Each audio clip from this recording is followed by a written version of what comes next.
Cette vidéo est une introduction concrète au soufisme à travers les enseignements de quelques grands mystiques soufis.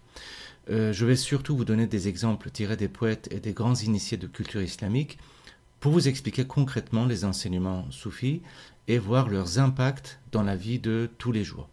On ne va pas parler ici de l'histoire du soufisme et des généralités là-dessus. Pour ça, vous avez tout ce qu'il faut sur Internet. En revanche, on va vous donner des matériaux inédits qui n'existent nulle part ailleurs, avec des textes traduits et adaptés par nos soins.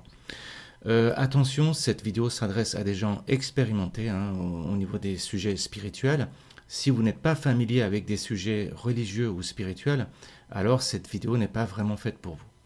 Alors, la première partie de cette vidéo est un peu théorique, mais si vous tenez bon et que vous suivez bien, vous aurez ensuite des enseignements concrets via des poésies et des chansons mystiques traduites par moi-même, ainsi que des schémas pratiques si vous souhaitez utiliser ces enseignements dans votre vie de tous les jours. Alors, d'abord, c'est quoi le soufisme? Eh bien, c'est le nom qui est donné à la voie mystique de l'islam. Le soufisme est donc une voie initiatique. Pour schématiser un peu, c'est à peu près l'équivalent du yoga en Inde, de la franc-maçonnerie en Occident ou du hassidisme chez les juifs. Et comme toutes ces traditions initiatiques, le soufisme a constamment été dénaturé par les soufis qui le pratiquent. Pour faire simple, ce qui déçoit les gens des religions, ce ne sont pas les religions, mais des gens religieux. Donc, on ne va pas parler ici des soufis, mais de soufisme. Alors, commençons par le commencement, à savoir que dans toutes les religions, il y a ce qu'on appelle la loi religieuse et la voie religieuse. Par exemple, dans le judaïsme, ces lois et ces voies se trouvent dans les 10 commandements de Moïse.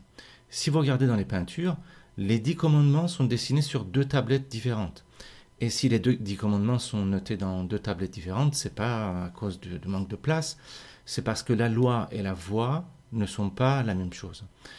Par exemple, si vous regardez dans la cathédrale de Chartres, vous voyez sur des vitraux une tablette qui porte 7 commandements qui sont des lois, tu ne tueras point, tu ne voleras pas, etc.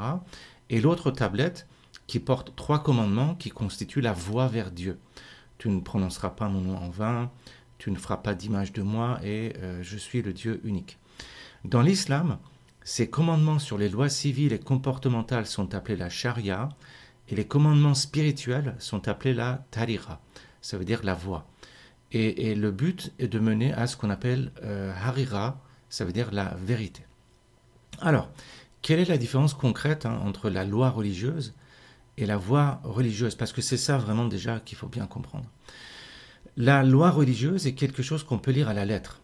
Par exemple, quand on lit « tu ne tueras point », c'est clair, tu ne tueras point. Mais la voie religieuse, c'est quelque chose qu'il faut expérimenter intérieurement. C'est-à-dire que, par exemple, si je donne la sentence « je suis ton Dieu unique », c'est quelque chose d'équivoque. C'est pas très clair. C'est une chose qui doit être dévoilée et expérimentée, sinon on ne comprend pas ce que ça veut dire. Si je vous donne un autre exemple, plus simple à comprendre, par exemple, on peut lire plein de livres sur l'amour, mais tant qu'on n'est pas tombé amoureux, on ne peut pas comprendre ce que c'est. Et un cercle initiatique ou une voie initiatique est une méthode pour que vous puissiez expérimenter des états intérieurs qui vont vous mener vers une perception beaucoup plus large de la réalité. Donc, la première chose à comprendre, c'est que pour des cercles initiatiques, une religion a une nature apparente objective, ce qu'on appelle la loi, et une nature cachée, subjective, ce qu'on appelle la voie.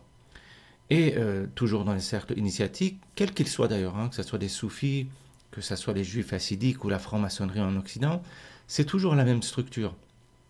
C'est-à-dire que, quelle que soit la tradition initiatique, on a une vision duelle des religions, à savoir que chaque item religieux est composé d'un extérieur apparent, compréhensible, et d'un intérieur caché, couvert, on va dire, qu'il faut découvrir. Alors, pour mieux comprendre cette vision duelle dans le soufisme, je vais ouvrir une parenthèse sur l'islam chiite. Pourquoi? Parce que cette vision duelle est tellement poussée dans le chiisme qu'elle est carrément appliquée à tout l'univers. Et donc, en comprenant la logique de l'islam chiite, vous verrez peut-être un peu mieux le fonctionnement du soufisme, même si les soufis sont présents bien sûr dans toutes les branches de l'islam, que ce soit le sunnisme ou le chiisme, Mais les chiites, chez eux, cette vision duale est poussée à bout, on va dire. Et donc ça vaut le coup qu'on dise deux mots là-dessus pour mieux comprendre le soufisme. D'ailleurs, je vous ai mis en bas de cette vidéo un lien vers la source de ce que je vais vous dire sur le chiisme. Il s'agit des travaux de Mohamed Amir Moezi, qui est un spécialiste mondialement connu de l'islam chiite. Regardez ces vidéos, il vous expliquera tout ça beaucoup mieux que moi, évidemment. Mais de quoi il s'agit? Alors, dans la vision chiite du monde, toute réalité comporte deux niveaux. Un niveau apparent, manifeste, un niveau exotérique qu'on appelle le zohir en arabe, un niveau caché, secret, ésotérique, qu'on appelle le baten. Donc, toute réalité, de la plus haute à la plus basique, a cette structure double. C'est-à-dire que même la réalité la plus haute, la réalité suprême qui est appelée Dieu, Dieu et réalité, c'est carrément le même mot dans l'islam, ça s'appelle al-haq, ça veut dire la vérité. Donc, même Dieu a cette structure duelle. Dieu lui-même comporte deux niveaux d'être. D'abord, il y a l'essence de Dieu qui reste à jamais inconnaissable, c'est-à-dire que l'essence de Dieu ne peut absolument pas être connue par les humains. Ça, c'est le niveau caché, le niveau ésotérique de Dieu qui reste caché, à jamais caché. Mais si on reste d'ailleurs à ce niveau-là, il n'y a aucune possibilité de contact avec Dieu, entre Dieu et les humains, on va dire. Et donc, selon le chiisme, Dieu, dans sa bonté, crée en lui-même un deuxième niveau qui est accessible par les humains. Et ce niveau connaissable, ce sont les noms et les attributs de Dieu, comme par exemple le miséricordieux, le pur, le grand juge, le tout-puissant, etc. Donc il y a un certain nombre d'attributs ou d'adjectifs de Dieu que les humains peuvent connaître. Entre parenthèses, donc beaucoup de prénoms arabes sont justement ces attributs de Dieu avec le préfixe Abdel, qui veut dire serviteur de. Abdel-Malek, serviteur du roi. Abdel-Rahman, serviteur du miséricordieux. Abdel-Kader, le serviteur du tout-puissant, etc. Mais tout ça, ça a été laïcisé et on a enlevé le Abdel, donc ça donne Kader, Malek, etc. Voilà, je ferme la parenthèse. Bref, ces attributs divins peuvent être connus par les êtres humains et l'objectif du soufisme est d'arriver à connaître ou à percevoir ces attributs divins. Donc pour l'instant, tout ça, c'est très abstrait, hein, on est d'accord. Patientez un petit peu, mais ça va devenir plus clair au fur et à mesure de mes explications. Donc suivez-moi. Alors, la chose essentielle à noter dans le chiisme, c'est que, si vous avez remarqué ce que j'ai dit tout à l'heure, c'est Dieu lui-même qui cherche à se faire connaître en créant ses attributs. Et donc, si Dieu a créé en lui-même une partie connaissable par les êtres humains, c'est parce que Dieu aspire à être connu par les humains. Et si on ne comprend pas ça, on ne peut pas comprendre le soufisme. Ce concept constitue, à mon sens, le fondement du soufisme. Et voilà pourquoi je vous ai parlé de chiisme tout à l'heure. Et je répète, de ce concept fondamental qu'il faut bien saisir, c'est que, fondamentalement parlant, ce ne sont pas les hommes qui cherchent Dieu, c'est Dieu qui aspire à être connu par les hommes. Alors, pour l'instant, encore une fois, ça reste un peu abstrait. Patientez un petit peu, ça va se clarifier un petit peu plus loin.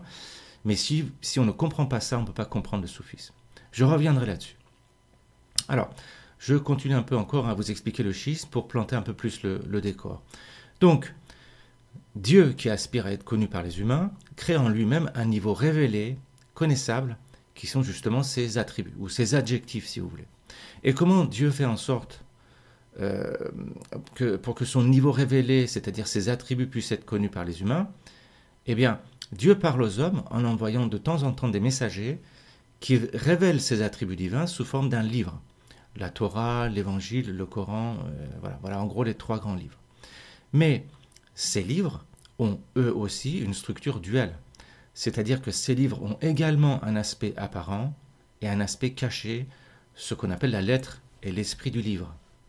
Dans le chiisme, donc, les prophètes sont les messagers de la lettre de la parole divine, et chaque prophète est accompagné dans sa mission d'un imam, ce qu'on appelle un imam chiite, qui n'a rien à voir avec l'imam sunnite, ce n'est pas du tout les mêmes figures. Et cet imam, il a pour mission d'initier une minorité de gens au sens caché des Écritures, c'est-à-dire à l'esprit du livre. Par exemple, Moïse était le messager de la lettre de la Torah pour la majorité des Juifs, et il était accompagné d'un imam, qui était Josué, qui avait pour mission d'initier une minorité parmi les Juifs au sens caché de la Torah. Et cette minorité initiée au sens caché de la Torah, ce sont les chiites juifs. De même, Jésus est considéré comme le prophète ayant pour mission d'enseigner la lettre de l'Évangile. Il était accompagné des imams dans sa mission, c'est-à-dire des apôtres en fait, et en particulier un imam qui s'appelait Simon-Pierre, qui avait pour mission d'initier une minorité de chrétiens au sens caché de l'Évangile. Cette minorité est appelée les chiites chrétiens. De la même manière, Mohammed était le prophète qui avait pour mission de révéler la lettre du Coran, et il était accompagné d'un imam qui s'appelait Ali, qui avait pour mission d'initier une minorité de musulmans au sens caché du Coran, et cette minorité de musulmans sont appelés les chiites musulmans. Alors pourquoi je vous raconte tout ça? Parce que on retrouve exactement la même logique chez les soufis, qui se présentent comme les chaînons d'une longue chaîne d'initiation au sens caché de la religion, qu'ils soient chiites ou sunnites, peu importe. Mais on retrouve cette logique du monde duel, apparent et caché, le zahir et le baten, comme ils le disent, et également de la même mission théophanique, on va dire, qui est accomplie par celui qu'on appelle un qutb en arabe, c'est un pôle en arabe, c'est celui vers lequel on se tourne dans un cercle soufi. C'est l'équivalent d'un imam, vous voyez. Donc je résume, l'objectif des soufis est de connaître ce qui est connaissable au niveau de la réalité, au niveau de Dieu, c'est-à-dire les attributs de Dieu, à travers l'enseignement de ce qui est caché dans l'islam, sous la guidance d'une personne théophanique. Bon, voilà un petit peu le minimum de vernis théorique pour comprendre le soufisme, parce que si on ne comprend pas tout ça, on ne peut pas vraiment comprendre de quoi ça parle. Mais l'autre question qui se pose, c'est une question pratique, là, pour les gens comme nous, on peut se demander, d'abord, pourquoi on a fait des efforts pour connaître Dieu et ses attributs? Après tout, pourquoi ne pas vivre comme tout le monde, une vie normale faite de travail, de vie de famille ou de divertissement? Eh bien, parce que ce n'est pas nous qui cherchons à connaître les attributs de Dieu, mais c'est Dieu qui aspire à être connu à travers les humains. Je reviens sur ce que je vous ai dit tout à l'heure, c'est-à-dire le point central du soufisme, c'est que c'est Dieu qui plante dans le cœur des humains symboliquement une sorte de germe, qui est un désir de connaître Dieu et d'aller vers lui. Et quand un individu grandit, disons à partir de l'adolescence, symboliquement parlant, cette germe se transforme en une sorte de ver qui lui ronge le cœur. Et le seul remède est d'établir un contact avec Dieu et à connaître Dieu. Et si l'individu réussit à connaître Dieu, alors symboliquement, ce ver se transforme en un papillon qui transporte son cœur vers le ciel. Donc tout ça, c'est très poétique, c'est très schématique. Mais ça veut dire quoi? Ça veut dire que dans le soufisme, il y a une explication existentielle du mal et de la souffrance. À savoir que le mal et la souffrance ne sont pas des anomalies à éviter absolument, mais ils ont été programmés par Dieu en personne dans le but de vous forcer à aller vers lui, c'est-à-dire de vous éveiller. Alors, pour illustrer ça, je vais vous citer deux poèmes de deux grands poètes mystiques soufis qui s'appellent Hafez et Rumi. Alors, Rumi est assez connu en Occident, mais Hafez beaucoup moins. Pourtant, les poésies initiatiques de Hafez ont été commentées par des gens comme Nietzsche ou comme Goethe. C'est un petit peu connu plus, on va dire, chez les gens de culture allemande. Et vous allez voir ce que disent ces deux poètes, Hafez et Rumi, sur le mal et la souffrance existentielle qu'on éprouve dans cette quête vers Dieu. Et regardez bien les poèmes qui suivent.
Donc, la première notion importante à comprendre, c'est que ce n'est pas vous qui allez vers Dieu, c'est Dieu qui aspire à être connu et qui vous pousse à aller vers lui, très souvent à coups de pied dans le cul. Hein. Dans la vraie vie, ça se passe comme ça. Alors vous pouvez me dire, d'où est-ce que les soufis sortent ça? C'est pas parce qu'on ressent des souffrances que c'est un signe d'attraction vers la vérité ou vers Dieu. Alors, ce qu'il faut bien voir, c'est qu'à la base, ce désir d'aller vers la vérité ou vers Dieu, hein, tout ça c'est la même chose, vérité, Dieu c'est la même chose, ce désir d'aller vers la vérité ou vers Dieu, c'est un désir très très fort, mais qui est inconscient chez les êtres humains. Mais ce désir-là existe chez tous les êtres humains, sous forme du désir d'aller vers l'infini. Pourquoi? Parce que Dieu ou la réalité, c'est une substance infinie. Qu'est-ce que ça veut dire concrètement? Ça veut dire que chaque être humain est programmé pour vouloir toujours plus, indéfiniment. Chez un être humain normal, non initié, hein, ce désir d'aller vers l'infini se traduit par la pulsion d'aller vers toujours plus de choses, on va dire, perceptibles. Toujours plus de plaisir, toujours plus de confort, plus de repos, plus de sérénité, ou alors toujours plus de fric, plus de pouvoir, plus de séduction, plus de reconnaissance, etc. Et c'est ça qui crée le déséquilibre chez les êtres humains. Pourquoi? Parce que les choses perceptibles, les choses matérielles si vous voulez, les choses du monde matériel, les choses terrestres sont finies et ne peuvent pas contenir ce désir infini. Donc, pour que l'être humain obéisse à sa nature profonde, il faut que son désir d'aller vers l'infini soit canalisé vers la seule chose qui est infinie, c'est-à-dire Dieu ou la réalité. Vous comprenez? Autrement, le désir investit quelque chose qui est fini, et résultat, on rentre dans une boucle sans fin. Toujours plus, toujours plus, toujours plus. Et d'ailleurs, regardez ce que ça donne, par exemple, entre guillemets, ça c'est une des caractéristiques du capitalisme. Je ne suis pas anticapitaliste, mais je vous dis que ça fonctionne comme ça. Voilà, tout ça pour vous expliquer un petit peu ce fondement théorique, c'est que il y a un désir en nous qui est le désir d'aller vers l'infini, hein, ce que les religions appellent Dieu, et seulement ce désir-là est inconscient. Et donc, la première chose à faire, c'est de rendre ce désir conscient. C'est-à-dire qu'il faut se souvenir que nous sommes là pour aller vers la réalité ou vers Dieu. Appelez ça comme vous voulez, enfin bref. Et il faut se souvenir de ce désir qu'on a en nous. Et l'union avec la réalité ou Dieu est appelé amour chez les soufis. L'amour au sens initiatique, c'est pas aimer son voisin. L'amour veut dire l'union avec Dieu.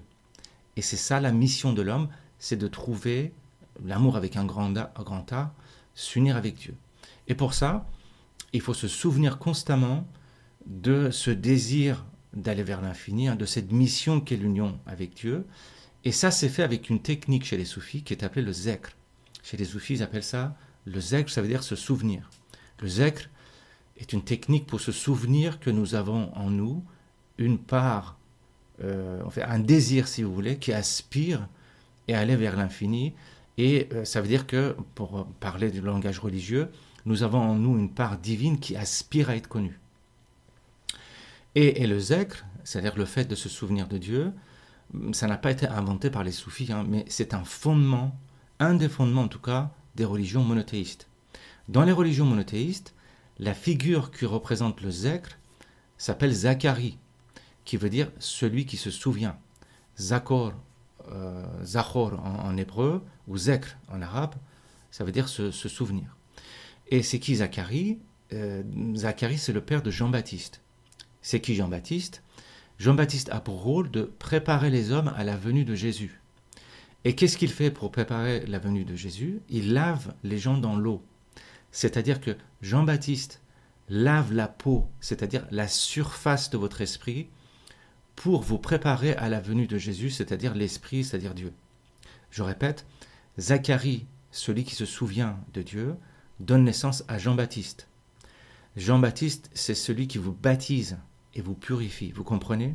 Ça veut dire que le fait de vous souvenir de votre nature divine vous force à purifier votre mental, à préparer le terrain pour votre éveil spirituel. Et dans la pratique, comment font les soufis pour se souvenir de leur nature divine? Eh bien, ils récitent les attributs de Dieu, tout simplement. C'est ça qu'on appelle le zekr. Mais alors, le problème, c'est que c'est pas parce que vous vous souvenez de votre mission d'union avec Dieu, hein, avec le zikr, que vous pouvez vous éveiller, c'est-à-dire de connaître Dieu. Le zikr est une préparation mentale, mais c'est pas ça qui va conduire le cherchant spirituel vers la réalité ou vers Dieu. Le zikr doit être suivi par la méditation. Le zikr calme le mental, la méditation ouvre le mental à la réalité. Alors, je fais une petite pause pour résumer cette première technique qui s'appelle le zikr, qui est extrêmement importante, c'est-à-dire le fait de se souvenir constamment de la présence divine, par exemple en répétant son nom. Et donc la technique est faite pour calmer le mental, et une fois le mental calmé par le zikr, le mental doit être ouvert par la méditation, ce qu'on appelle muraqaba en arabe, ça veut dire la méditation, pour que la méditation déverrouille le mental, pour accéder à l'esprit ou à l'âme ou à Dieu ou à la réalité, si vous voulez, qui est cachée dans le mental humain. Hein, imaginez le mental humain comme une sorte d'huître et l'esprit comme la perle qui est cachée dans l'huître. Pour trouver la perle qui représente l'esprit, il faut ouvrir le mental. Alors, comment ça se passe concrètement dans la pratique si vous faites tout ça? Eh bien, ce qui se passe dans la pratique, c'est que toutes ces pratiques de purification et de méditation ont un effet secondaire assez violent, qui est le fait de vous couper de l'ordre social. Ces pratiques vont vous isoler et vous allez passer par une période de traversée de désert plus ou moins longue, qui n'est pas vraiment facile. C'est-à-dire que ces pratiques vont vous faire douter de tout ce qui est matériel et vont tailler votre mental à coups de marteau parfois pour faire sortir l'esprit qui est coincé dedans. Ça veut dire que vos pensées, vos émotions et vos comportements vont être totalement décalés par rapport à l'ordre social. Et vous pouvez vous trouver dans des situations difficiles, comme le divorce, la solitude, le chômage, les problèmes financiers, et j'en passe. Donc ce que je raconte là, c'est pas du blabla, c'est vrai. D'ailleurs, pour vous donner un exemple, écoutez une autre poésie de Hafez qui vous parle de la difficulté de se traverser de ce chemin spirituel. Écoutez ce que dit Hafez.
Alors, je fais juste une petite pause dans cette chanson pour vous expliquer ce passage qui est très important. Le passage qui est affiché à l'écran là fait référence à une histoire biblique qu'on retrouve également dans le Coran, mais avec une version différente de celle de la Bible, sur la reine de Saba et le roi Salomon. En gros, l'histoire, c'est la reine de Saba qui rend visite au roi Salomon, et lui pose des questions. Salomon réussit l'épreuve et ils s'échangent des cadeaux. Voilà, je fais extrêmement simple. Et en guise de cadeau, la reine de Saba offre un coffret de parfum au roi Salomon. Sans rentrer dans le détail de cette histoire, symboliquement, Salomon est l'homme initié qui réussit les épreuves, et la reine de Saba qui vient de l'Égypte ou de l'Éthiopie, peu importe, représente le monde matériel. Ce sont des figures symboliques, tout ça. Et cette histoire raconte la rencontre entre l'homme initié et le monde matériel. La reine de Saba et le roi Salomon se rencontrent. Et dans cette rencontre, le monde matériel offre du parfum à l'homme initié. C'est-à-dire que quand un homme initié voit le monde matériel, alors le monde matériel visible lui dévoile un parfum invisible. Et ce parfum, c'est l'esprit caché dans le monde matériel. Ça veut dire quoi concrètement? Ça veut dire que l'homme initié, c'est quelqu'un qui perçoit une réalité supérieure cachée dans le monde matériel, vous comprenez? Sauf que, comment ça se passe ici pour notre poète quand il parle de ça? Le poète, c'est un cherchant spirituel, il est comme vous et moi, donc il recherche l'esprit caché dans la matière. Eh bien, notre poète, il n'est pas un initié comme Salomon. Et donc, qu'est-ce qui lui arrive? Quand la reine de Saba vient à sa rencontre, il se perd dans les boucles de ses cheveux noirs. Qu'est-ce que ça veut dire? Ça veut dire que le monde matériel est le monde des perceptions, c'est le monde de la multitude des formes, contrairement au monde spirituel qui est le monde d'un Dieu unique, le monde de l'un, comme on dit. Et cette multitude de formes du monde matériel est symbolisée par la chevelure dans la tradition biblique. Comme par exemple dans l'Évangile, Marie-Madeleine avec ses longs cheveux apporte un vase rempli de parfums à Jésus. C'est à peu près le même schéma que cette histoire de la reine de Saba et du roi Salomon. Vous voyez? Et en gros, dans ce poème, le monde perceptible, le monde de la multitude est symbolisé par les cheveux de la reine de Saba, qui sont des cheveux noirs et bouclés. C'est-à-dire que le monde des formes, des pensées, des perceptions, est un monde de labyrinthe ténébreux, symboliquement des boucles noires. Et notre poète, il se perd dans les boucles de ses cheveux noirs, c'est-à-dire qu'il se perd dans les illusions du monde matériel et des formes et des multitudes.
سبک باران سایرها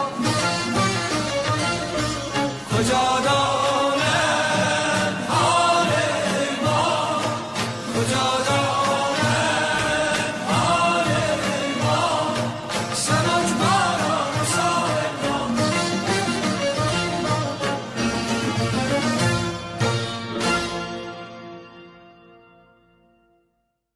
Bon voilà, jusqu'ici je vous ai fait écouter des poésies soufis certes sublimes, mais qui plombent et cassent le moral quand même, mais bon c'est comme ça, c'est la réalité du chemin initiatique qui est fait de combats et de luttes contre l'ego personnel et l'ego social.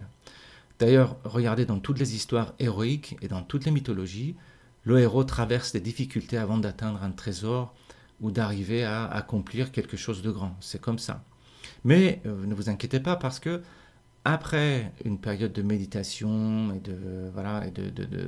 d'exercice de travail difficile, vient l'éveil et l'accès à la réalité ou à Dieu. Je vous ai beaucoup parlé de l'éveil dans les autres vidéos là, sur cette chaîne, mais puisqu'on parle de soufisme ici, écoutons le grand soufi Rumi qui nous décrit ce qui se passe dans votre tête au moment de l'éveil spirituel. Écoutez-le.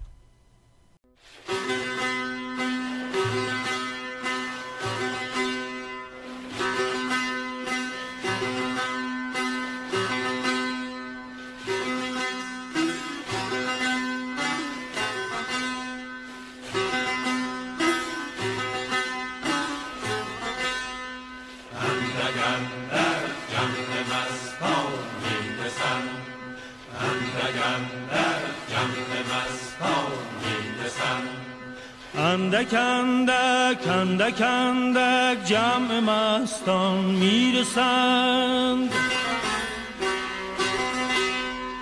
اندک اندک اندک اندک می پرستان میرسند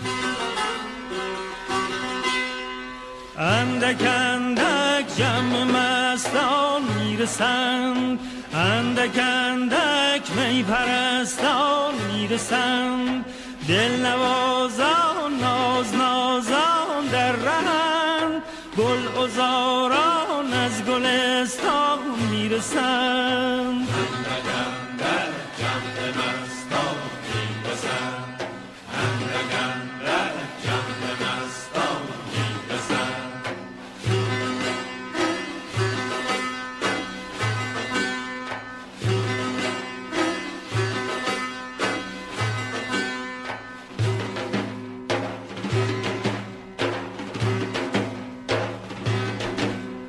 اندک اندک زین جهان هست و نیست اندک اندک زین جهان هست و نیست نیستان رفتند و هستان میرسند نیستان رفتند و هستان میرسند اندک اندک جمع مستان میرسند اندک اندک جمع مستان میرسند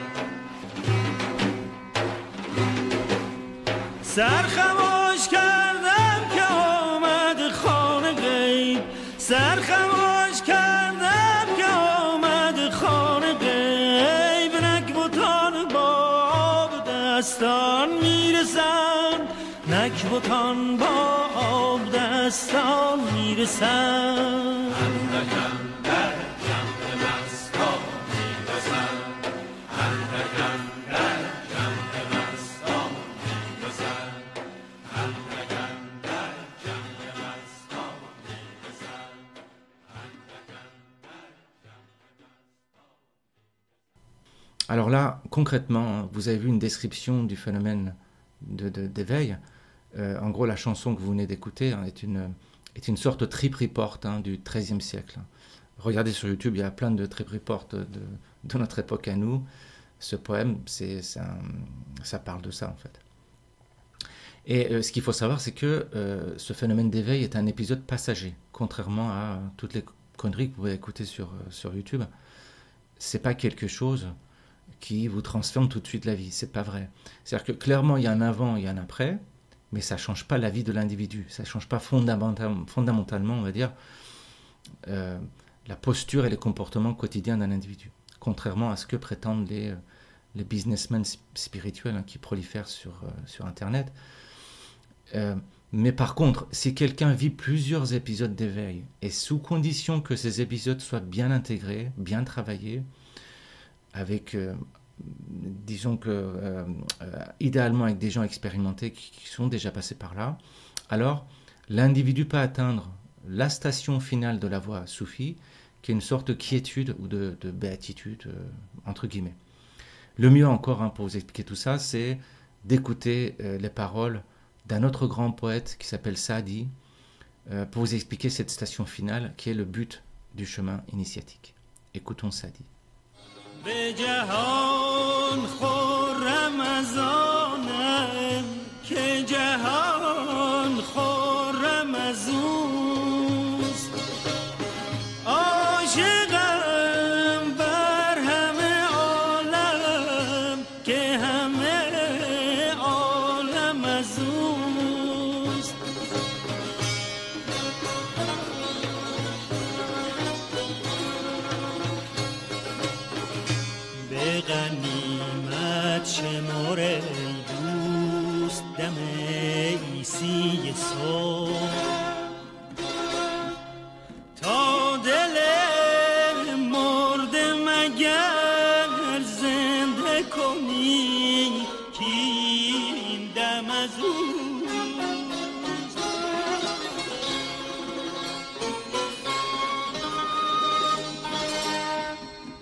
شاهد ساقیست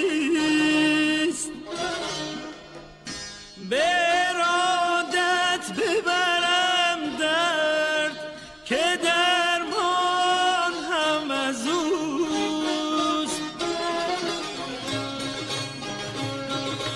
غم و شادی برارف چه دوام دارد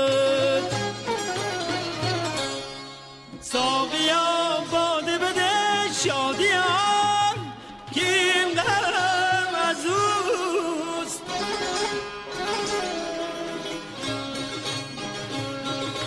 غم و شادی برارف چه دوام دارد ساقیا باده بده شادیان که این غم از اوست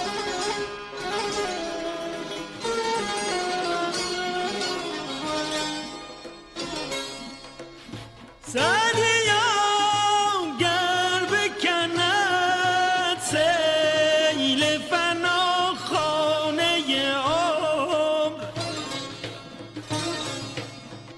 سعدیا گر بکند سیل فنا خانه عمر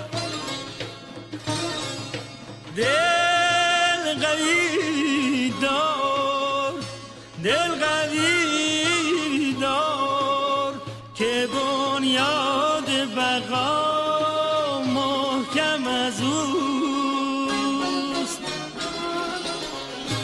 به جهان خرم از آنم که جهان خرم از اوست عاشقم بر همه عالم که همه عالم از اوست که همه عالم از اوست که همه عالم از اوست که همه عالم از Alors, je vais maintenant vous donner un résumé rapide, hein, des enseignements soufis, des enseignements soufis sans aucune prétention. C'est vraiment une introduction ici, ce ne sont pas des enseignements soufis, c'est beaucoup plus complexe que tout ça.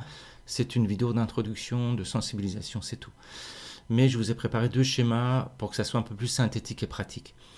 En gros, le soufisme consiste à transformer la structure de votre tête, de votre mental. Le schéma que vous voyez représente quoi? Une structure mentale normale, de quelqu'un qui n'a pas travaillé sur son esprit et dont le noyau de son être reste son ego, c'est-à-dire son sentiment de moi. L'ego, c'est quoi? C'est un système de création de sens. On a une vidéo ici sur l'ego et ses transformations qui présente les travaux d'une certaine Suzanne Cook-Gretel. Regardez ça, le lien est en bas de cette vidéo, jetez un œil si vous voulez.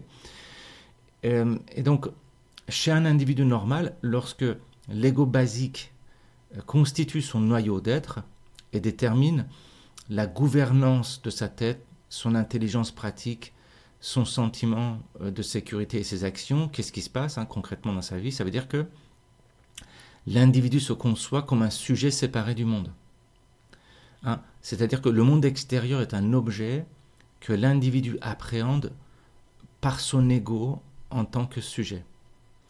En gros, la vie est vue comme un phénomène extérieur à soi. Donc, moi, en tant qu'ego, si je veux survivre, je dois gagner de l'argent, avoir une famille et des amis, me divertir, me faire plaisir, etc. Ça veut dire que je vais forcer le monde extérieur à venir vers moi pour qu'il m'apporte le plus de vie possible. Ça veut dire que je vais juger les événements en fonction de leur intérêt pour moi. Je vais résister face aux choses qui sont contraires à mes intérêts et je vais constamment me projeter dans le temps pour me faire des plans d'action si vous voulez. Ça, c'est la condition normale de l'humanité et ça peut produire toutes les horreurs que vous voyez autour de vous, mais ça produit aussi de belles choses, comme par exemple toutes les techniques qu'il y a derrière cette vidéo. Ça représente, je sais pas moi, toute l'ingénierie pour fabriquer un avion. Bon, ça vient de ça aussi, donc il ne faut pas cracher dedans. Mais parlant du monde intérieur et du monde, on va dire, cognitif et spirituel, ça peut avoir des effets secondaires. Voilà. Donc, certains individus qui veulent avoir la paix dans leur tête, ce qui se passe, c'est que ils réalisent la stérilité de cette vision du monde appliquée à la vie intérieure, à la vie qu'on ressent, à du ressenti, si vous voulez. Et donc, décident de travailler sur eux-mêmes pour modifier la structure de leur tête, la structure de leur cerveau, si vous voulez. On appelle ces individus-là des chercheurs spirituels. Et il y a plusieurs voies de recherche spirituelle. Une de ces voies est le soufisme. Et le chercheur spirituel soufi est appelé le voyageur, ou un salek en arabe. Et la première étape de ce voyage consiste d'abord à couper le lien entre l'ego et les réactions psychiques et comportementales. Cette coupure se fait avec la technique de Zekr que je vous expliquais tout à l'heure, c'est-à-dire le fait de se souvenir constamment que nous ne sommes pas cet ego, mais des images de Dieu. Alors il existe beaucoup de techniques de Zekr. Par exemple, on peut répéter les attributs divins pendant des heures. Personnellement, la technique qui marche le mieux me concernant, c'est la première sourate de Coran qui s'appelle la Fatiha.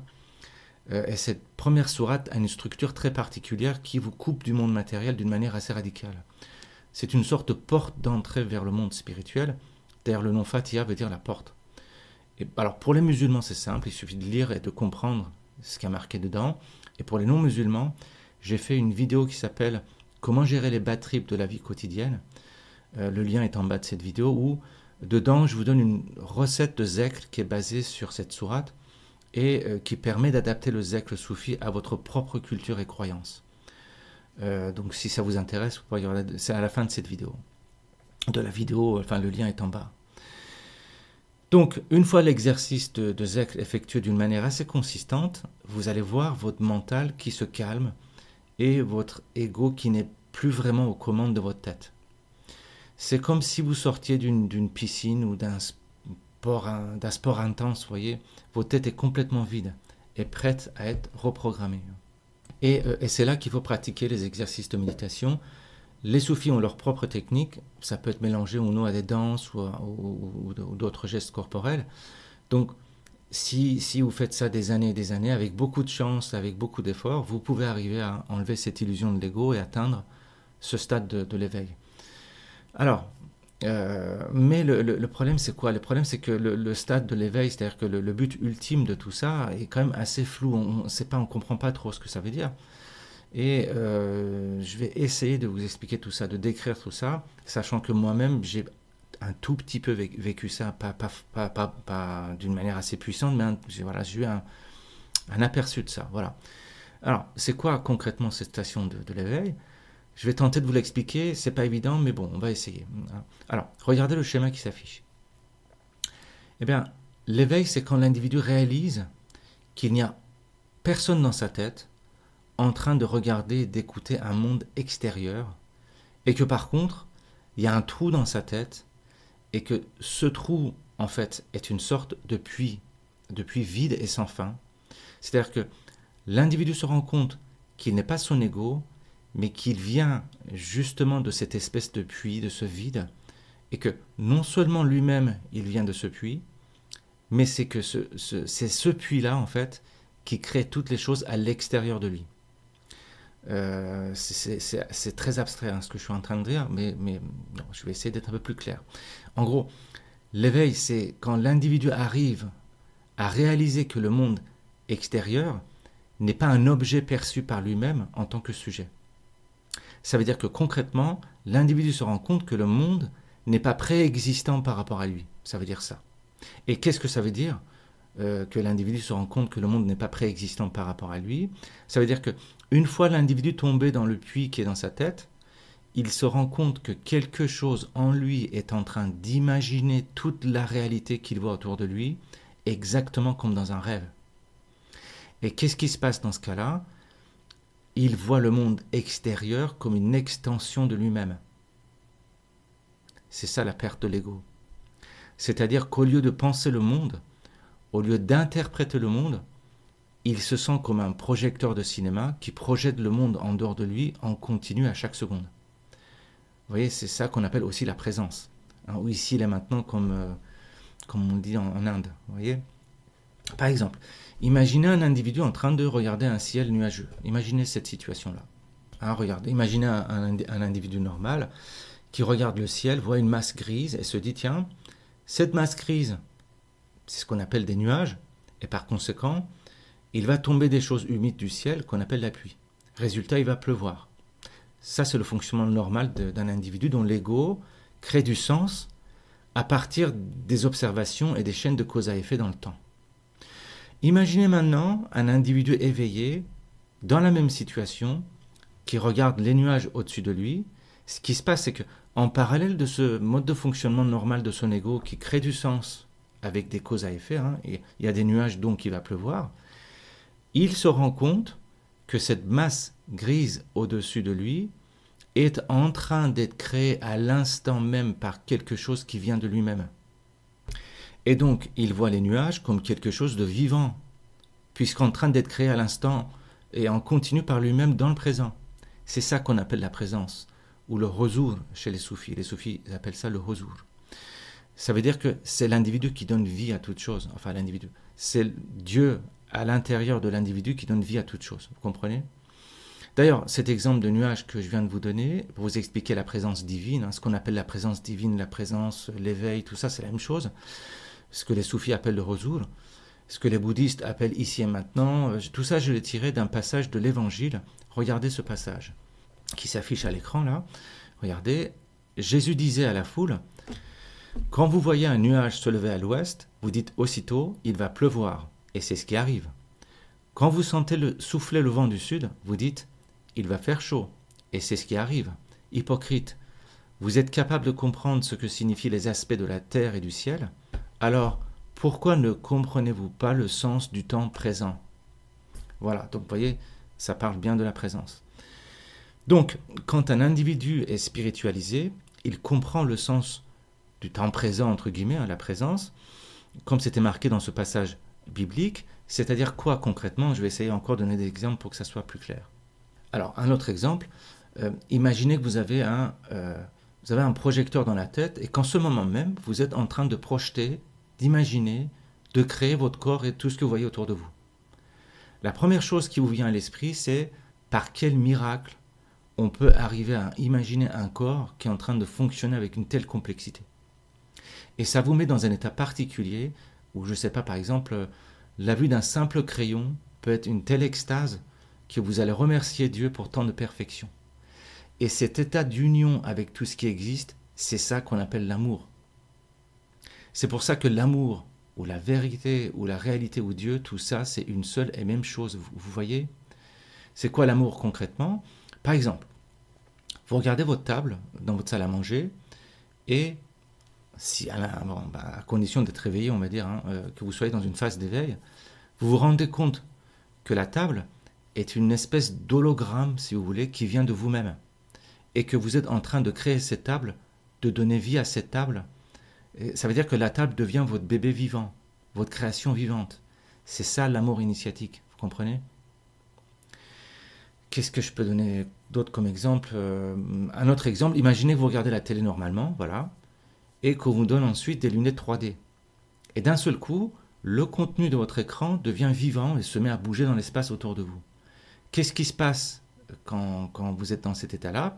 Puisque l'individu se rend compte que quelque chose en lui est en train de donner vie à des choses à l'extérieur de lui, qu'il y a quelque chose en lui qui est en train d'animer le monde autour de lui, et cette chose-là, c'est l'âme, c'est Dieu, si vous voulez, c'est la présence divine, c'est l'esprit. Âme, c'est anima, c'est quelque chose qui anime le monde extérieur. Donc, la conséquence pratique, c'est qu'au lieu de résister aux événements qui ne lui conviennent pas, il va chercher une solution qui vient de ce puits à l'intérieur de lui, qui est en train de créer toute chose. Pourquoi? Parce qu'il sait que de toute façon, tout vient de ce puits à l'intérieur de lui, y compris les événements et les objets qu'il voit à l'extérieur de lui, vous comprenez? C'est-à-dire qu'il va être constamment créatif et trouver des solutions qui viennent de la source de toute création, c'est-à-dire de la vérité, de Dieu, de l'esprit, appelez ça comme vous voulez, et c'est comme ça qu'il fonctionne. Tout à l'heure, vous avez vu des poésies de Rumi, par exemple. Hein. Rumi, est-ce que vous savez que l'œuvre de Rumi est composée de plus de 80 000 poèmes? 80 000 poèmes comme ceux que vous venez de voir. Ça veut dire que s'il sortait un poème par jour, ça mettrait 228 ans. Comment un homme peut sortir 80 000 poèmes dont chacun a fait l'objet de centaines d'interprétations depuis 8 siècles? C'est parce que c'est pas lui qui sortait ses poèmes, mais ces poèmes le traversaient sans aucun effort. Dans un de ses livres, je ne sais plus lequel, Rumi en personne dit qu'il n'a aucune explication de ce qu'il fait et que ses poèmes lui viennent tout seuls sans effort, sans qu'il puisse en expliquer le mécanisme. Voilà, il le dit lui-même. Et ce mécanisme de connexion avec le divin fonctionne à l'instant même pour vous et pour le monde entier, simplement vous n'en êtes pas conscient. Par exemple, quand vous vous mettez à parler, à discuter avec quelqu'un, d'où viennent les mots qui sortent de votre bouche, d'après vous? Vous pouvez me dire, ça sort de mon cerveau. D'accord, ok, ça sort de votre cerveau. Donc, ça veut dire qu'il y a des neurones qui fabriquent des pensées et des mots. Vous êtes d'accord si vous dites ça? Ça veut dire que pour prononcer un concept, par exemple le mot maison, les neurones ont dû s'arranger dans une certaine disposition, dans un ordre particulier, pour penser le concept d'une maison, et donner l'ordre à la bouche de prononcer le mot maison. Vous êtes d'accord? Mais alors dans ce cas-là, qu'est-ce qui est à l'origine de cette mise en ordre des neurones pour qu'ils génèrent le mot maison? D'où vient cette disposition particulière, ce pattern, comme disent les Anglais, hein, ce schéma neuronal qui correspond au mot maison? Eh bien, c'est cet ordre, cet arrangement, cette intelligence qu'on appelle Dieu, vous comprenez? C'est ça l'état de l'éveil. L'état de l'éveil, c'est de se rendre compte profondément qu'il y a quelque chose en vous qui crée en permanence tout ce dont vous êtes conscient. Vous voyez? Et dans la vision spirituelle du monde, ce quelque chose, c'est justement pas quelque chose, mais c'est quelqu'un. Et ce quelqu'un n'est pas un humain, mais c'est une intelligence infinie qui existe en dehors de tout corps qu'on appelle Dieu. Voilà. Alors, je vais résumer tout ça et conclure tout ce qu'on vient de voir. Je dirais quoi en conclusion? Je dirais que à l'intérieur de vous, au plus profond de votre être, il existe schématiquement une espèce de puits que vous avez vu dans le schéma que je vous ai montré. Et dans ce puits se trouve symboliquement parlant un personnage biblique qui est appelé Joseph. Je ne sais pas si vous vous rappelez de l'histoire de Joseph. Pour faire simple, Joseph, c'est un gamin qui est habité par des rêves divins et qui est ensuite jeté dans un puits par ses frères par jalousie. Et ensuite, il est repêché par des marchands, emmené en Égypte. Et comme il était capable d'interpréter tous les rêves, petit à petit, il devient le gouverneur de l'Égypte à côté du pharaon.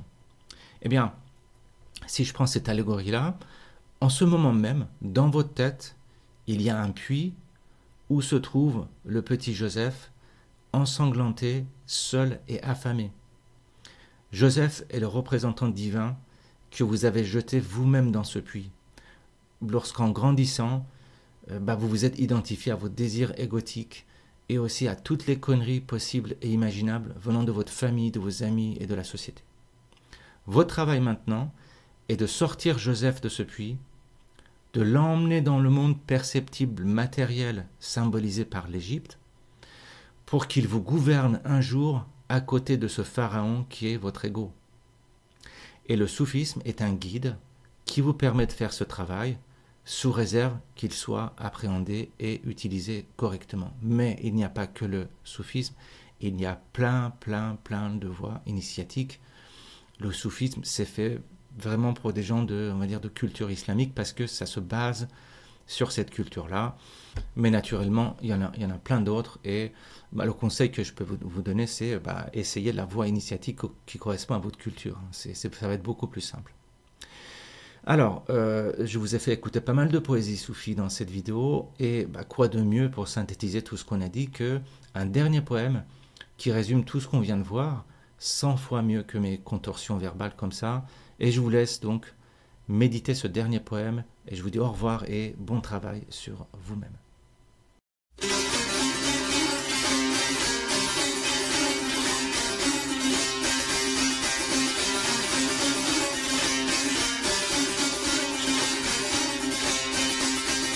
مردان خدا پرده یه بندار دریدن یعنی همه جا غیر خدا یار ندیدن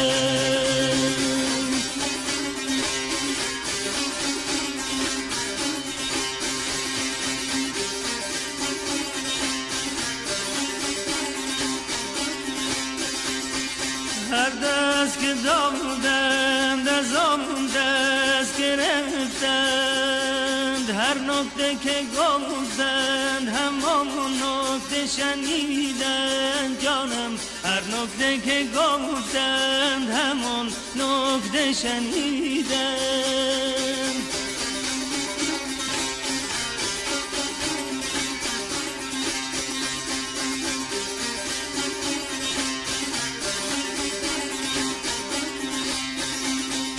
جمعی به در پیر خرابات خرابند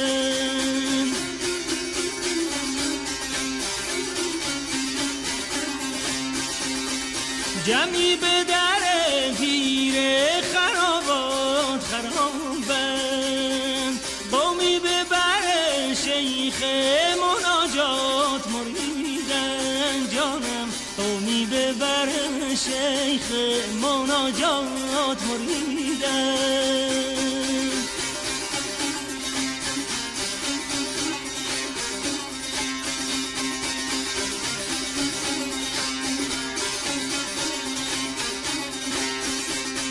فریاد که در رهگذر آدم خاکی